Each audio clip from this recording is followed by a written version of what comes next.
different cases, like who has a solid matchup here. Like no one really contests like Diddy can fight Bayonetta. Like, and some Sonics feel like Bayo can do, or some Sonics feel like they can do against Bayo. Some Sonics don't. And I don't know. It's all just preference. And with Joe, from what I've seen, it's just what he's feeling today. He goes both characters against this character. But so far, nice SDI by Joe, actually. Popping right underneath that witch twist. Yeah, but right now, it's a lot of damage early. He needs to find a way to check it down and get his win conditions going, because Raiga, he's playing hot tonight. I can't even lie. Dude's playing pretty well. It's like, oh, it's the last thing to do. I might as well just come out and win it. How disrespectful. To right. Someone else's house. I guess they're shutting down, so. Yeah. All right, as far as Seagull able to make up the small deficit and get into a slight lead of his own. Going to throw out that banana, and meanwhile, Raiga's going to use the down tilt bullet arts to his advantage. I feel like not enough Bayonettas use that to their advantage, you know? Like, a lot of higher level ones do, but the bullet arts, it's maybe like, I mean, 10% of all the bullets hit, but like you'll probably get 4 or 5 of them. That's 4 or 5% that you didn't have to work for. Just take the little things so that you can get the big things later on. 93% on Seagull Joe, and a lot of good stage positioning and a banana in Raiga's hands. All right, and that banana is still under his control. Just going to throw it away. But then that turns out to be not the greatest move, as Seagull is able to knock him off stage and pull another banana. All right, Trip does not get him killed. Yeah, now Raiga's slowing it down, trying to collect himself, like, all right, what can I do now? But Joe, he knows exactly what he needs to do. He's looking for that banana or looking for that down tilt, but almost taken off the top with the up air. Seagull Joe has to really watch himself right now, because Raiga has those forward air conversions, getting a forward throw, sending him off stage, but no edge guard, unfortunate. Yeah, you know, Raiga really loves that fair one. Ooh, okay, that up smash is not able to catch him. Try to hit him with the Angel Cortez. It might be a little bit too high for that, though. But even still, these characters are both at very high percents. The next hit should do it, provided it's, you know, maybe a back air or even a forward air from either of these guys. Might be able to send each other to the sides. Let's see what happens next. Both these guys are just spacing their aerials very carefully. Down tilt to up smash won't work at this percent, but down tilt to up air from Bayonetta also won't work. These guys are swinging for the fences, but there's just nothing left in the tank. You know, I wonder if that down tilt up air didn't work because it was the end part. Because from what I know, good back air. From what I know about down tilt to up air, it's supposed to be the inner part of the down tilt that confirms into up air at 1,000,000%. But it's also the unsafe hit. Meanwhile, the end of down tilt doesn't confirm nearly as long. But then it's also the really safe hit. Huh. I'm pretty sure it's consistent all the way through. I was about to look it up on Kurogane Hammer, but he removed Bayonetta from the app. Shout outs to Kurogane Hammer. Yeah. Screwing over commentators trying to fact check themselves. Yeah, I learned that from Mjolnir. He's a French Bayonetta. He used to be a Kirby player, so basically all of my Bayonetta knowledge I get from him. He's the best Bayo in France. And he also made the SDI guide on Smashboards. Huh, interesting. All right. So, actually, while we're talking, it's like Raiga is building up a huge amount of percent. Able to take Seagull to 91 with only 37% on him. Seagull finally able to pull a banana, but not able to get much out of it. Yeah, this guy's out of hand so quick. Like, it was dead even, but right now Raiga just has everything in his corner. Only 47%, like you were saying. And Joe, it looks like he's almost afraid to pull a banana out now. Nice DI off stage to get the witch twist, but okay, now that the banana's out, let's see how Joe makes something happen, because so far the banana's been more of a liability than an asset in this set from what I've seen.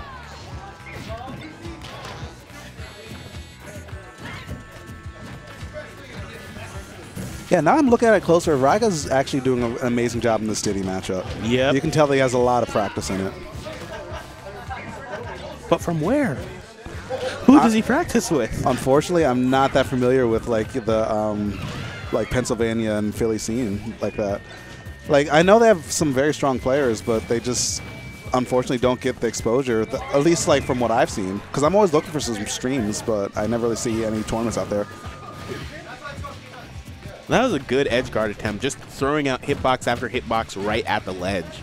And Seagull's managed to bring this back into a range where he can possibly confirm something that will kill, especially with the rage he has. But at the same time, he's at risk of a single back air ending this game for him. Yeah, Joe is dashing quite a bit, too. I'd like to see him maybe walk a bit more just like that and maybe get that down tilt. Forcing a 50-50. Raiga reads it right and manages to find his way back. No back air after that trump. And now Joe had 2 positions where he could have potentially ended this game, but he just doesn't have the right reads right there. But that could be it. 42 seconds left on the clock, but Joe manages to clutch it out. In the 11th hour, Joe is sitting pretty always. Yeah, and good stuff to him for that. Very, very tough, close first game. All right, so now we're gonna have to see what Raiga decides on in terms of stage and everything like that, because I doubt he's gonna switch off from the Bayonetta. He does have a really good Lucina, but absolutely not gonna switch to that for this matchup. I think. Yeah, and I'm just pulling up some numbers real quick because Ralph Fox was kind enough to send me the results for like almost every Xanadu. At least, actually, yeah, every Xanadu. And as far as I can tell, Raiga has never placed top 3 at a Xanadu. I don't know if he's been here before, but just for some more numbers, Seagull Joe. Google Docs is hard. Point is, Seagull Joe has placed top 3 at so many Xanadus. 13 Xanadu wins, 27 second places, and 22 third places, and we're not counting the monthlies. So one of our most consistent players out here in MD, and taking down him at one of the last Xanadus would be a huge confidence booster at whatever else he decides to do in the future of Smash 4. Indeed, but even if he doesn't take him down, Raiga was just giving him the mix. Like, oh, down tilt, up tilt, wait, all right, you're gonna land here, up tilt, down tilt, like just mixing him up with all of these just tilts into like quick aerials or just tilts into tilts, and he's been able to build up a sizable lead. Though Seagull snuffs it out a bit more here, only a 21% lead now. Well, sorry, 19%. And what's interesting about Raiga's playstyle is that I feel like every Bayonetta like goes down a different skill tree, you know? Like you have the Pink Fresh skill tree where like you have a great neutral and you have like a lot of combos with your tilts and aerials. You have the Mistake School where like you get ridiculous punishes and heel slide a heck of a lot. You have the Captain Zack school where you also get ridiculous punishes and you flex on people all the time. Like 3 different like skill paths right there, and I feel like Raiga's definitely cut from the Pink Fresh cloth, you know, with the neutral and strong combos that don't necessarily rely on Wish Twist and side B. Yep. The thing is, though, of course, the Pink Fresh school, you're rarely going to get any of Bayonetta's most powerful combos. Yeah, and that might be why we haven't really seen Raiga take people off the top today. And that's giving Seagull Joe a lot of room to make his way back into it. Nice nair. He actually might still be able... No! He pressed B again too early. He was trying to start his up B, but yeah, be like that. And now this could be really bad because which time you're near the top, but brilliant SDI by Joe to just pop him out at a weird angle to avoid a probable death scenario. And converting it back into a death scenario of his own. Yep. That was good DI, but... also still going to die anyways. Yeah. All right, so now what else do we got? Joe's a little bit of a deficit, but Diddy can rack up damage so quickly if you get hit in that blender.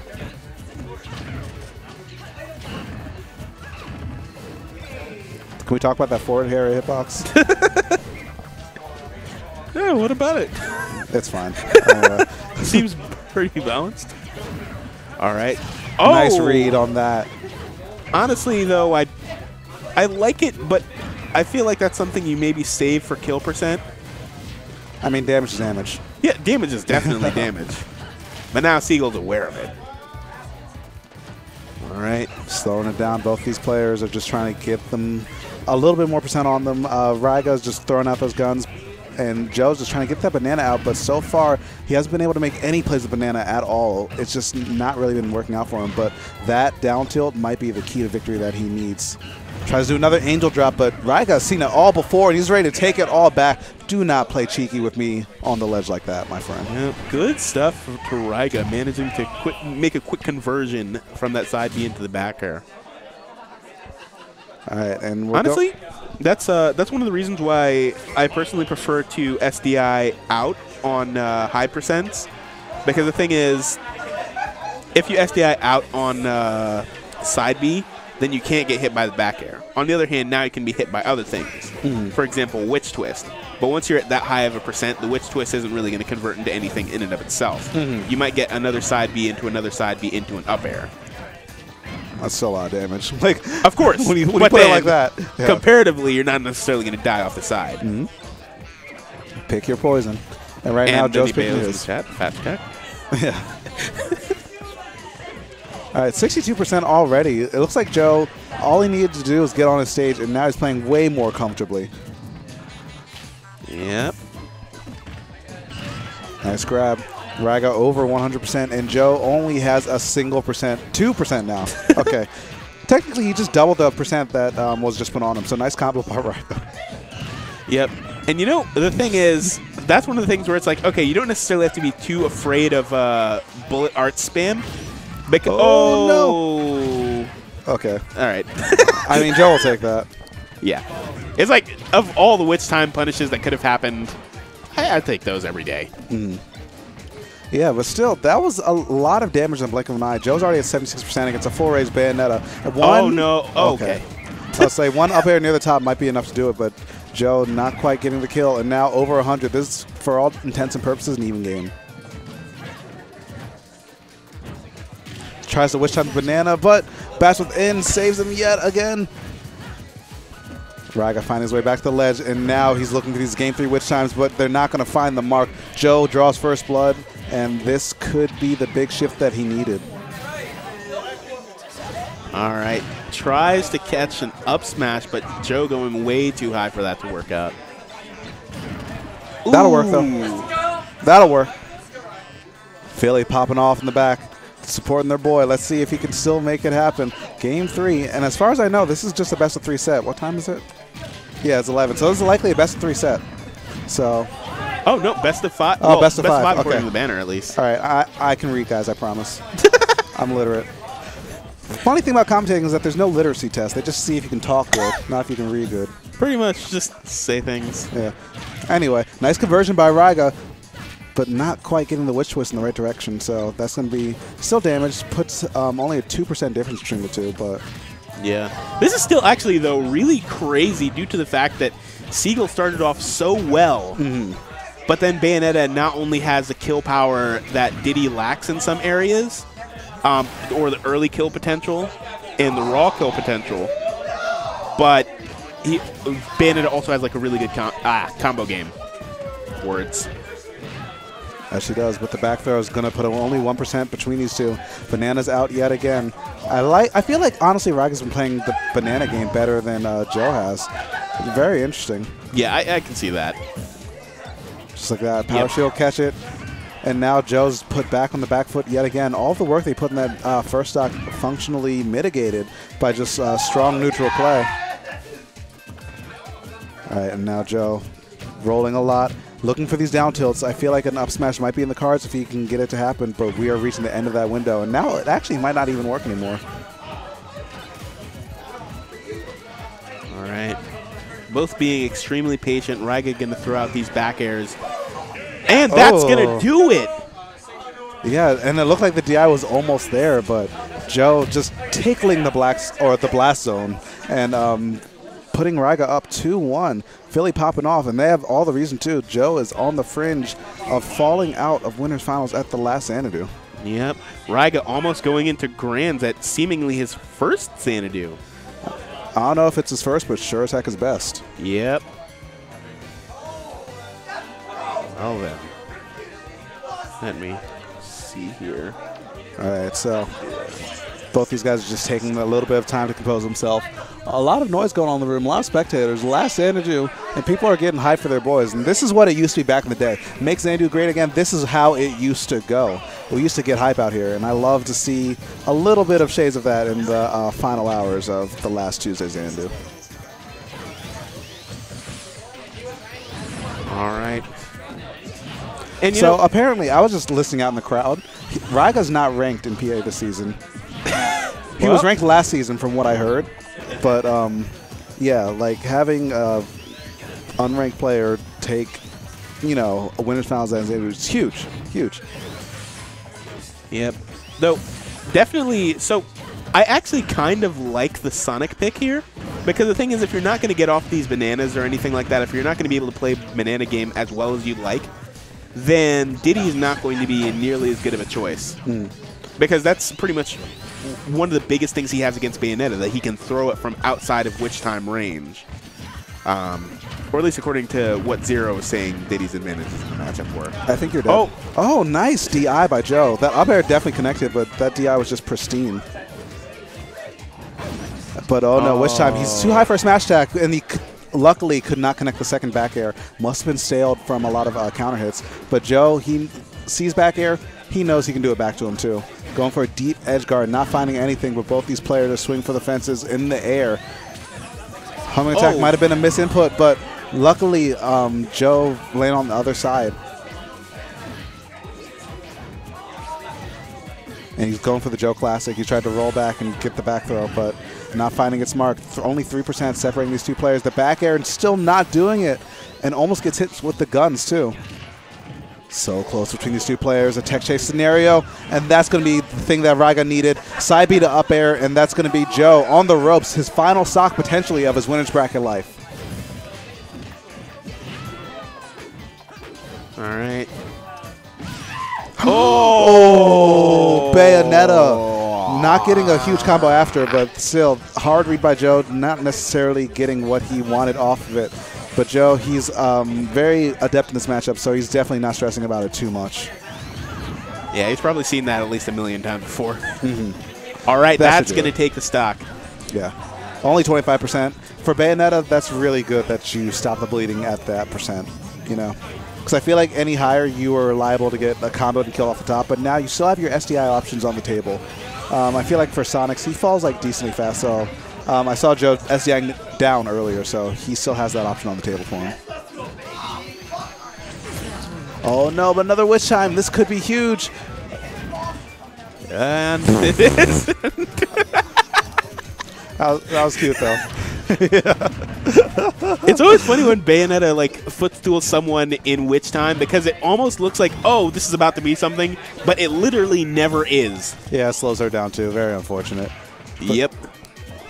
Joe, though, I like the forward smash attempt, but now 40%. This is a pretty big deficit. He needs to make something happen now, and I like how he's slowing it down, just trying to spin dash more. Raiga might be getting a bit too antsy, going for a big win on one of our best players, so he might be trying to force the issue too much, but now he's slowing it down a lot more too. Never really overcommitting, just going for these forward airs. The sour spot forward air might lead to something for him, but that could be big. There we go. Stuff. How's it feel, Bayonetta? Taking it off the top, 40%, clutching it out, and we got a Game 5 scenario. Here we go. Let's see what both these players can make happen, because apparently it's never over until it's over. Yep. Good stuff to Joe. Absolutely not. Not in Smash 4. All right, both these players trying to recollect themselves, just trying to think about the counter picks, see what else can happen. But, you know, if you're Raiga, that's a hard pill to swallow. That's a very hard pill to swallow. Like, you're on the fringe, you're about to get this big win, but all of a sudden, just because you got a little bit too antsy for a split second, you have to play another game against Sonic.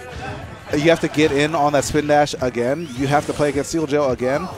I mean, I'm sure he has the chops for it, but, like, that's a hard thing to do. Yeah. To be fair, though, it's like this is definitely, or at least many Sonics consider this to be a very poor matchup for him for a number of reasons. Due to the fact that, for example, again, so as I was saying with Kirby versus Sonic, Sonic does the bait and punish game better than Kirby. Now, Bayonetta is also of the bait and punish archetype. And she does the bait and punish archetype even better than Sonic. Even better than anyone, to be honest. Even better than anyone, yes. Actually, probably the best bait and punish character in the Smash series, but that's neither here nor there. So, this can actually be a little bit difficult, because one of the things that Sonic struggles against is decent range. So, for example, Cloud. Being kept in the air, also Cloud. And then Bayonetta then also just takes away the safety of spin dash, because it's like, all right, you want to do that, Witch Time. Absolutely. It's always something in the cards. Raiga hasn't been going for it as much this game, but it's still an option that Joe has to consider. But so far, Joe is just out here swinging, and I respect it. Woo! Hold that 5 fingers to the chest. Raiga's going to drop a stock, and now the tables have turned yet again, but neither of these players are phased. 131% on Joe, and both these guys are still trying to bring it all the way home. All right, brilliant back air, though. Yeah, excellently timed. Raiga bring it back into it. And even set game 5. What else in the winners finals could you be asking for out here at the last Andy on Tuesday? Yeah, this is one of those things that's going to be extremely nerve-wracking no matter who you are. Because the thing is, Bayonetta has extremely good comeback potential, but then at the same time, Bayonetta is pretty light, all things considered. Well, heavier than Sheik is, but you know. Yeah, light enough to get, like, jacked out by some stuff. Right. All right, going to get Tomahawk there again. Seagull burned his jump. He has to land. All right, manages to do so. Quick spin dash conversion is going to put him back in the lead and going to get the back air to cement it even further. Good stuff. Ooh.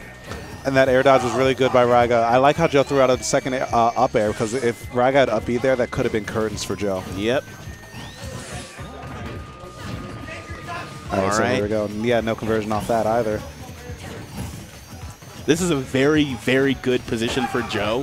He cannot squander it. He needs to be able to stay in the lead, and he needs to close out the stock maybe in the next 3%, to be honest. Because if this goes too far, it can end up really, really bad. Absolutely. All right, no punish on that back air. But even still, I like how Joe's not taking any baits at all, except that, and that might be the one that reels him all the way in. Another up air is going to juggle Joe a little bit more. The percents are getting tighter and tighter. All right.